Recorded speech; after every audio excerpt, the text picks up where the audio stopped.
News TV mi ing tabir bisingbu ahan ba maktada taram na oktober galena no maithing kun soina khurumjari marki pau miyam na pijari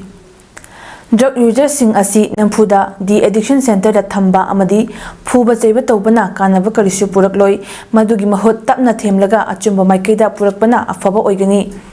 hojik manipura crisis asi thoklaga su drug users sing achumba afaba lambi da lagtuna manipur image achangba mapari ama oina bahona si haina social welfare director ngangom utamna fongdokre manipur users collective MUC na sinduna director of social welfare ga kusam naraga thani chupna chathariba comprehensive free drug treatment program gi post inaugural program tauthang ayungbada leiba Twilight Drug De-Addiction Camp Rehabilitation Center pangthokiba aduda chief guest ki world period na mahangna wafam asi fongdokibani mahangna makhata na hai drug users singi oiba helpline number ama national gi oina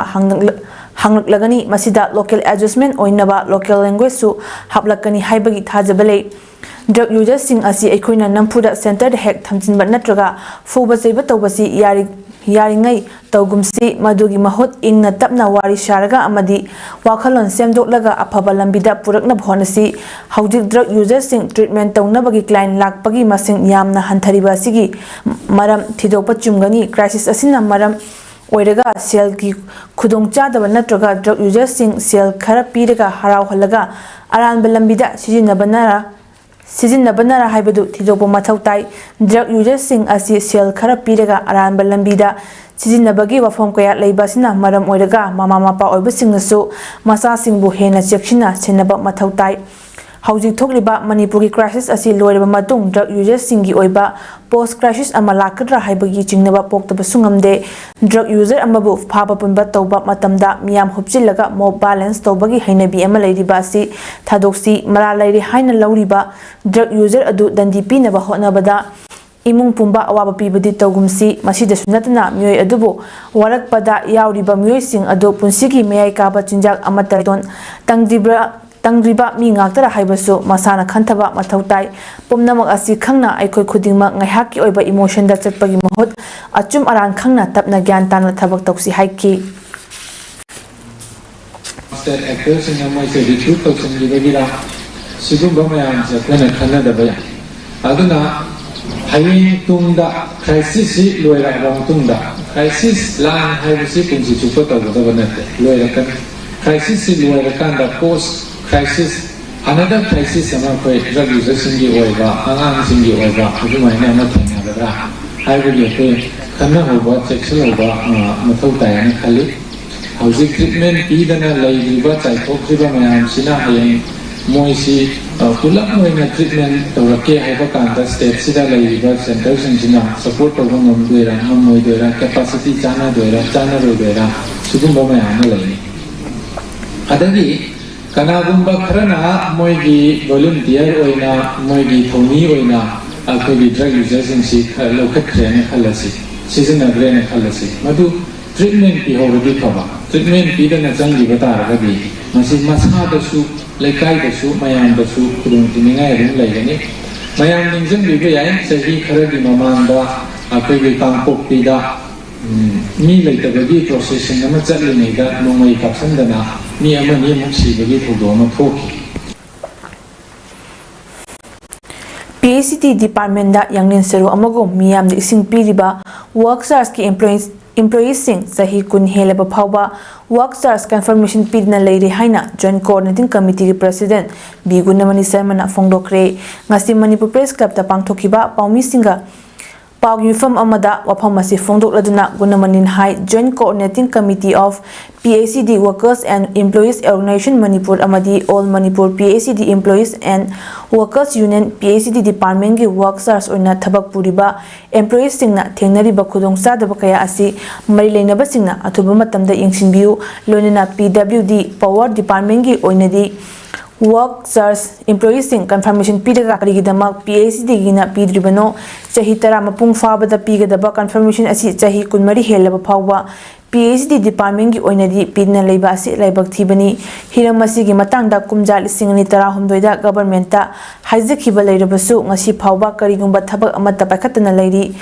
Joint Committee asina strike tawduna micham miyamda awaba piba pamde maram aduna lengakna work charge employees singi awaba si yengbiduna lengakna thuba matamda confirmation PBU amadi worker amana phangpham thokpa sing phanghanbiyu karigumba lengakna hariba thabak asi athuba matamda paikhalakdaba tarabadi committee asina khongjang changsilapa yai haina su phongdokhi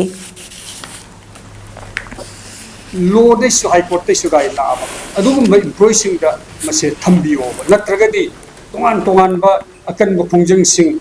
thing mani sing bala agadi ma awa gi sakni aduga akhoi gi pali ba government sida khoi request tong basi matam chana pibi draba matam chana to bi dragadi madu gi khudom thi sidi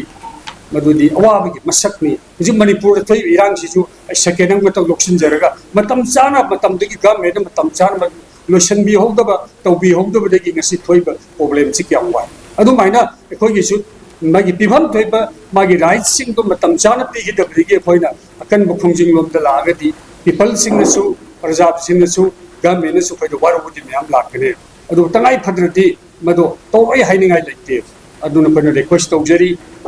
id sahi tara he subada magi confirmation pi ge da magi right to pb da na ngasi sahi kun ga mari helaba bhawbase PB dana thampiba department atagina loina pigraga masi tawbibase thadok piro kai kumna bigi masak oraba honorable minister amasung chief minister lebak sigi lengak si paibiri basingda am request tawjana ko employee singna aikoina thamjari aikoi PB pam to right ado athoba matam da PB ro natragadi gasi sigiba mayam aduga pension phangdana satkhibising family to the kari hoy charam gade kari hoy hingam gade gese maswai sida ko government da khoi han na masi khoi request tawjeri sine ngarang dagi nupa mari nupi ahum punna kangloi tare na sanaba knockout kang ningtam kang tournament lisingani kunmari Bangladesh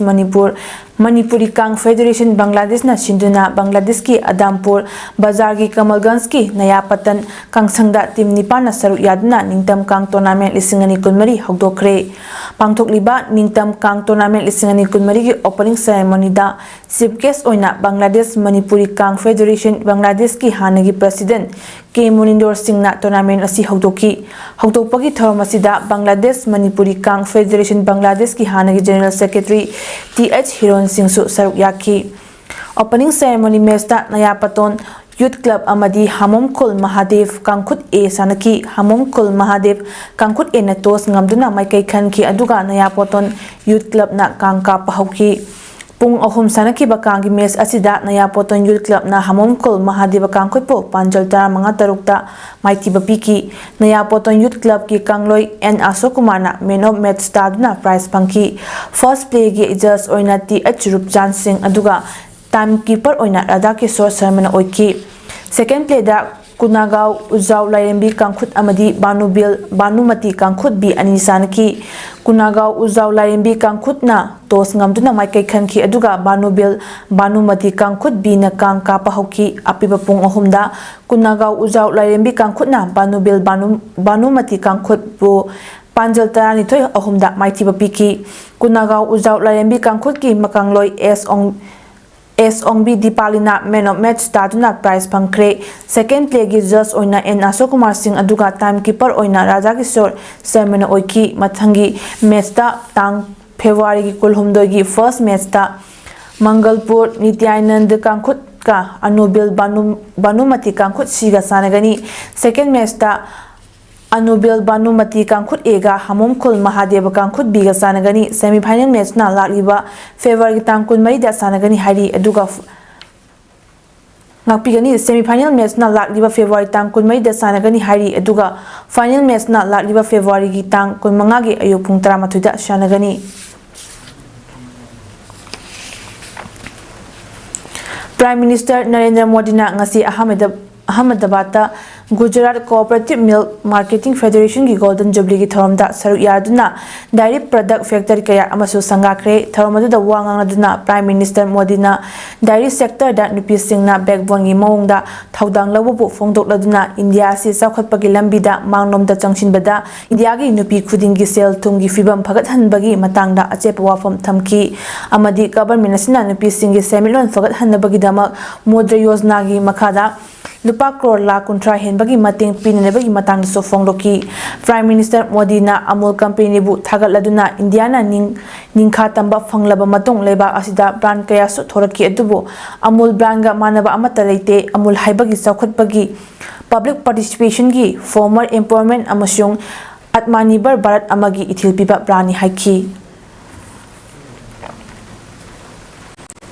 मरकी पाउ पिजबा Matang असिदा लोसिंजरी meeting ताबिरिबसिंबो अमुका हन्ना खुरुमजरी।